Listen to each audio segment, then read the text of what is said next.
Subscribe करिए हमारे channel target UP TET CTET को और बेल आइकन को दबाइए। हेलो फ्रेंड्स, मैं रेनू स्वागत करती हूँ आप सभी भावी अध्यापक एवं अध्यापिकाओं का आपके अपने channel target UP TET CTET में। दोस्तों, हम लोग हिंदी विषय में पढ़ रहे थे कहानी की क्या क्या विशेषताएं होती हैं और कहानी किस तरीके से बच्चों को सुनाई जाती हैं, कितनी तरह से हम कहानियों को बच्चों को सुना सकते हैं और कहानियों का क्या महत्व होता है और बच्चे कैसे उनको सुन करके याद रखते हैं। तो दोस्तों, यहाँ पर हमने देखा था पिछली क्लास में वार्तालाप विधि के माध्यम से बच्चों को कहानी सुनाना, उसके बाद चित्र विधि के माध्यम से बच्चों को कहानी सुनाना। तो आज हम यहाँ पर देखेंगे प्रश्नोत्तर विधि के माध्यम से बच्चों को कहानी कैसे सुनाते हैं। दोस्तों, चलिए हम स्टार्ट करते हैं। यहाँ पर इस विधि द्वारा प्रशिक्षु बच्चों को कहानी शिक्षण, लोक कथा शिक्षण तथा रोचक प्रसंगों को अत्यंत सरलतम ढंग से बता सकते हैं। सर्वप्रथम बच्चों को अत्यंत सरल भाषा में पूरे हाव भाव के साथ कहानी सुनाएं तथा उससे भी कहानी सुने। दोस्तों, यहाँ पर क्या दिया है, एक बार टीचर को खुद कहानी सुनानी है, उसके बाद फिर बच्चों से भी कहानी सुननी है। कहानी के घटनाओं को आधार बनाकर बच्चों से प्रश्नोत्तर करें। जैसे प्यासा कौवा कहानी पर बच्चों के साथ बातचीत प्रश्नोत्तर करने के लिए निम्न बिंदु हो सकते हैं। सबसे पहले आप लोगों को अच्छे से पता है कि प्यासे कौवे की कहानी क्या है। एक कौवा होता है, वो बहुत ही प्यासा होता है और उसे बहुत तेज प्यास लगी होती है, तो वो आसमान से नीचे देखता है तो उसे एक घड़ा दिखाई देता है।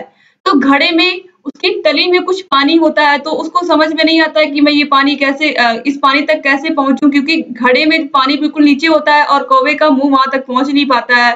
तो फिर कौवा क्या करता है, कौवा उसमें कंकड़ पत्थर जो भी मिलता है उसके आसपास सब लाकर उसमें डालता है और धीरे धीरे पानी ऊपर आ जाता है और कौवा पी लेता है। तो यही कहानी है, आप सभी को पता है, आप सभी ने बचपन में इसको ऑलरेडी पढ़ा हुआ है। तो अब यहाँ पर देखिए, यहाँ पर क्या क्या प्रश्न हम बच्चों से पूछ सकते हैं। प्यासे कौवे ने क्या उपाय सोचा? तो प्यासे कौवे ने क्या सोचा? प्यासा कौवा जब देखता है कि पानी बहुत ही तली में है तो वो क्या सोचता है कि किस तरीके से मैं इसको पानी को ऊपर लाऊं। तुम घड़े से पानी निकालने के लिए क्या करते हो? हम घड़े से पानी निकालने के लिए क्या करते हैं, उसमें कलछी डालते हैं जिससे पानी हम आसानी से निकाल लेते हैं, जिसमें डंडी लगी होती है, आपको पता है अच्छे से। हम पानी कहाँ से प्राप्त करते हैं?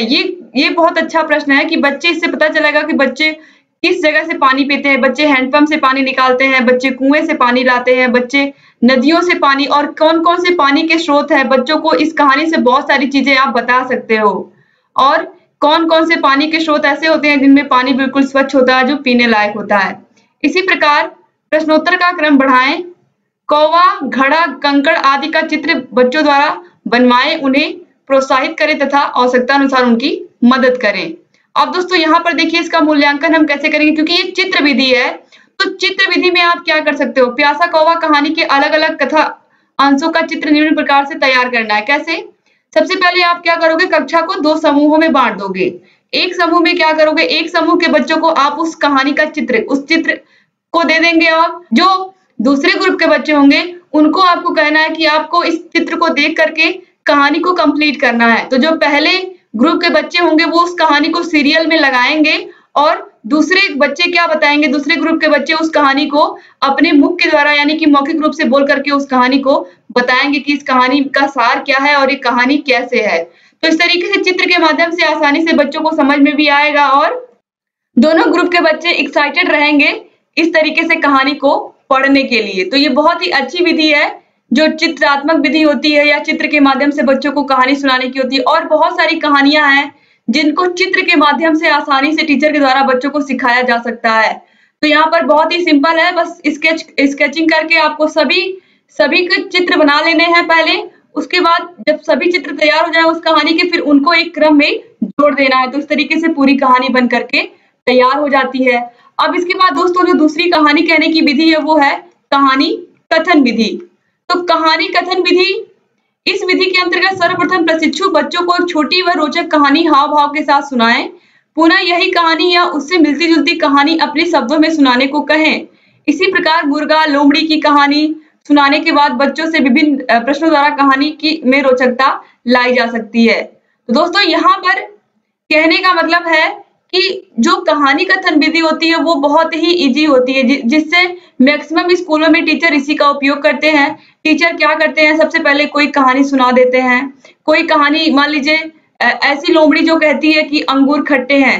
अंगूर खट्टे हैं क्यों कहती है लोमड़ी? क्योंकि वो जाती है जब वो जंगल में जहाँ पर अंगूर लगे हुए होते हैं, अंगूर बहुत ऊंचाई पर होते हैं और वो बहुत कोशिश करने के बाद भी अंगूर उसके मुंह में नहीं आता, यानी कि वो बहुत कोशिश करती है ऊपर उठने की, लेकिन अंगूर को वो नहीं प्राप्त कर पाती है, तो वो क्या कहती है कि अंगूर खट्टे हैं। तो ऐसी बहुत सारी छोटी-छोटी कहानियां हैं जिससे बच्चों को प्रेरणा भी मिलती है और बच्चे उसको एक्साइटेड होकर के सुनते हैं। तो दोस्तों, इस तरीके से कहानी सुनानी है बच्चों को कि बच्चे उसमें इंटरेस्ट भी लें, बच्चे आपसे जुड़े भी रहें और बच्चों को फिर आपको क्या कहना है, जब आप कहानी सुना दोगे तो बच्चों से कहना है कि आप भी इसी प्रकार की कोई छोटी-मोटी कहानी सुनाओ। तो मैक्सिमम बच्चों को जो शेर होता है जाल में फंस जाता है, आप लोगों को भी वो कहानी पता होगी। उसमें एक बार एक शेर सोया होता है तो उसके ऊपर एक चूहा आकर के उसको बहुत परेशान करता है। तो जब शेर की नींद खुल जाती है अचानक, तो शेर देख लेता है, उसको पकड़ लेता है। तो वो शेर से विनती करता है कि मुझे छोड़ दो, क्योंकि आज अगर तुम छोड़ दोगे तो कल को मैं तुम्हारे काम आऊंगा, कभी भी कोई भी जरूरत पड़ेगी तुम बुलाओगे तो मैं तुम्हारे काम आ जाऊंगा। तो शेर को भी उसके ऊपर दया आ जाती है और शेर क्या करता है, उसको छोड़ देता है।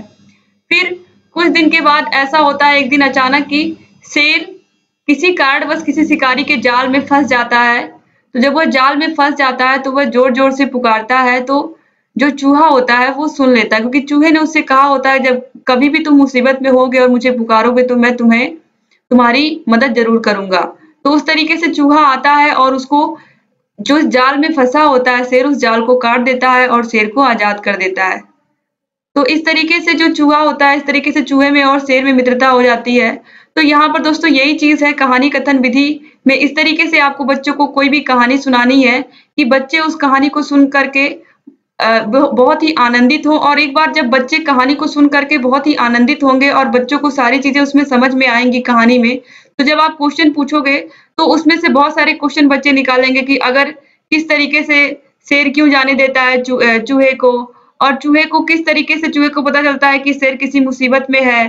तो ये सभी चीज़ें आप पूछोगे तो यहाँ से बच्चे बताएँगे। और इस कहानी से क्या सीख मिलती है, बच्चे ये भी बताएँगे कि अगर आज आपने किसी की मदद की है तो कल अगर आप भी मुसीबत में होते हो तो वो भी आपकी मदद करेगा। इसलिए मित्रता बना करके चलनी चाहिए और सभी से प्रेम पूर्वक व्यवहार करना चाहिए, कभी किसी को परेशान नहीं करना चाहिए। तो बच्चों को ये सब कहानियाँ जब आप सुनाते हैं तो बच्चे भी उसको इंटरेस्ट लेकर के पढ़ते हैं और बच्चे भी बहुत कुछ इन कहानियों से सीखते हैं। तो इस तरीके से दोस्तों आपको क्या करना है, आपको बच्चों से क्वेश्चन पुट अप करना है कहानी सुनाने के बाद, और फिर बच्चों से भी कहना कि अगर तुम्हारे पास भी कोई कहानी है तो तुम भी कहानी को सुनाओ। तो इस तरीके से बच्चे आपकी कहानी में इंटरेस्ट भी लेंगे। और कहानी दोस्तों किसको नहीं पसंद होती है, चाहे छोटे हो चाहे बड़े हो, कहानी सुनना सबको बहुत ही अच्छा लगता है।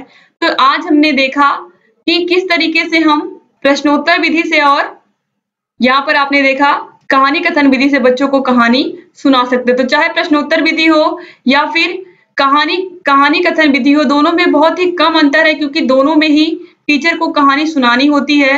और यहाँ पर जो प्रश्नोत्तर विधि होती है दोस्तों, इसमें एक चीज का खास ध्यान रखना होता है कि अच्छे से हाव भाव की सहायता से कहानी सुनानी होती है, क्योंकि जब टीचर हाव भाव से कहानी को सुनाते हैं तो बच्चे उसमें बहुत इंटरेस्ट लेते हैं। इसीलिए जब भी कहानी आप सुनाओ तो आप अगर बहुत ही कहीं पर बहुत ही नरम दृश्य है, या ये कहें कि कहीं पर मुस्कुराना है टीचर को तो वहां पर उसको मुस्कुराना है, कहीं पर हाव भाव दिखाने हैं क्रोधित हो करके, तो इस तरीके से भी टीचर को अपनी मुख मुद्रा को बना करके इस तरह दिखाना है कि ताकि बच्चे उस कहानी में इंटरेस्ट लें। तो आपको किसी भी तरीके से, जिस तरीके से आप कोशिश करो कि बच्चे आसानी से आपकी भाषा को समझ पाएं और आसानी से आपकी लैंग्वेज को सीख पाएं, तो बस यही चीज आपको यूज करनी है कक्षा में। तो यहाँ पर जो भी कहानी आपको मिले उसका यूज करिएगा, चाहे प्रश्नोत्तर विधि हो चाहे कहानी कथन विधि हो।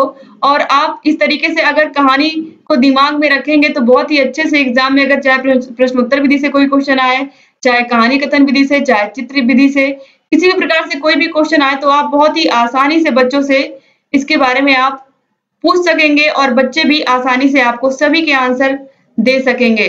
तो इस तरीके से दोस्तों आपको कहीं भी किसी प्रकार कोई भी क्वेश्चन अगर एग्जाम में इस तरीके का आता है तो आप बहुत ही आसानी से उसको सॉल्व कर लेंगे। और यहाँ पर दोस्तों ये चीज पढ़ाने का मात्र एक ही उद्देश्य है कि जब भी आप जल्द से जल्द, वैसे मैं कहती हूँ बार बार कि आप लोग जल्द से जल्द आप लोगों का डीएलएड कंप्लीट हो और आप सभी लोग UP TET super TET pass करके जल्दी से जल्दी अध्यापक बने। और जल्द से जल्द आप लोग प्राइमरी स्कूलों में बच्चों को पढ़ाने जाएं। तो इसके लिए आपको जो प्रश्नोत्तर विधि होती है, कहानी कथन विधि होती है, चित्र विधि होती है, वार्तालाप विधि होती है, ये सब बहुत ही उपयोगी सिद्ध होती है, क्योंकि प्राथमिक में बच्चों को हमेशा कहानी सुनानी पड़ेगी आपको। बच्चे कहानी सुनने के लिए हमेशा आतुर रहेंगे। तो इसलिए एक अच्छा टीचर अगर आपको बनना है तो आपके पास ढेर सारी कहानियां होनी चाहिए, ताकि बच्चों को आपको कम से कम रोज एक कहानी तो आप सुना ही लें, और बच्चे भी उस कहानी को बहुत ही इंटरेस्ट लेकर के पढ़ेंगे और आपकी सभी बातों को बहुत ही ध्यान दे करके वो लोग पढ़ेंगे, क्योंकि कहानी में किसको आनंद नहीं आता, सबको आनंद आता है। तो यहाँ पर दोस्तों आज आप लोगों ने चारों माध्यम देख लिए। कल हमने जो पढ़ा था, अगर आपने उस वीडियो को नहीं देखा है तो उस वीडियो का लिंक मैं डिस्क्रिप्शन बॉक्स में दे देती हूँ, वहां पर जा करके आप वीडियो को देख सकते हैं। इसके अलावा आपको हमारे सभी वीडियोस की पीडीएफ मिलेंगी।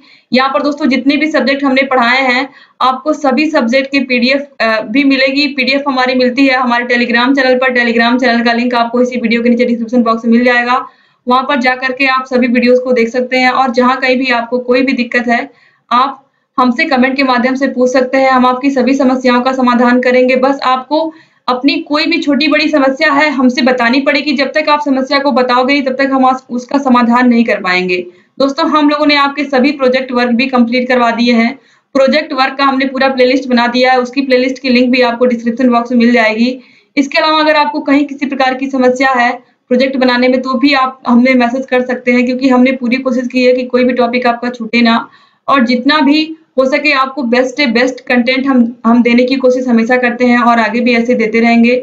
बस दोस्तों आप लोग हमारे चैनल को सब्सक्राइब जरूर कर लीजिए और घंटी के निशान को जरूर दबा दीजिए, जिससे हम जो भी नई वीडियोस बनाते हैं उसका नोटिफिकेशन आपके पास समय से पहुंच जाए, और आप लोग लगातार ऐसे ही हमारे चैनल से जुड़े रहें। वीडियो में शुरू से लेकर के अंत तक बने रहने के लिए आप सभी लोगों का बहुत बहुत धन्यवाद। दोस्तों ऐसे ही हमारे चैनल से जुड़े रहिए, क्योंकि आगे चल करके हमको यूपी टेट, सुपर टेट सबकी तैयारी करनी है, और जल्द से जल्द अध्यापक बनना है। तो आपको हमारे चैनल से जुड़े रहना होगा, और लगातार ऐसे ही आपके लिए लगातार हम वीडियोस लेकर के आते रहेंगे। बस आप लोग ऐसे ही हमारे चैनल से लगातार वीडियोस को देखते हुए रहिए और अपने अच्छे से कमेंट्स हमें दिया करिए। तब तक के लिए दोस्तों अपना ख्याल रखिएगा। आप लोग मिलते हैं नेक्स्ट वीडियो में, तब तक के लिए जय हिंद।